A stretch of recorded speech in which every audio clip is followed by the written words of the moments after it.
बिस्मिल्लाहिर्रहमानिर्रहीम। अस्सलाम वालेकुम डियर स्टूडेंट्स, आई होप आप सब ठीक होंगे।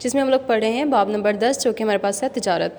डियर स्टूडेंट्स, हम तजारत के बारे में पढ़ चुके हैं। आज हम इसके कुछ सवालात पढ़ेंगे। सबसे पहला हमारे पास आएगा बैनुल अक़वामी तजारत पर असरअंदाज होने वाले अवामिल। उसमें डियर स्टूडेंट्स हमारे पास आते हैं मंडियाँ, ज़राए आमदोरफ़्त, आबादी, तजारत की हद और हुकूमती पॉलिसियाँ। जैसे अगर हम मंडियों की बात करें तो बहुत ज़्यादा ये मुश्किल टफ़ कंपटीशन होता है। जो चीज़ें ज़्यादा अच्छी बनेगी वही मंडियों में सेल होंगी।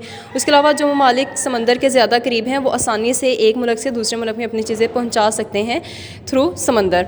बहरी जहाज़ यूज़ करेंगे। उसके अलावा जिन ममालिक में आबादी कम है वो अपनी ज़रूरियात के अलावा बाकी जो चीज़ें बच जाती हैं उसको बरामद कर सकते हैं दूसरे ममालिक को।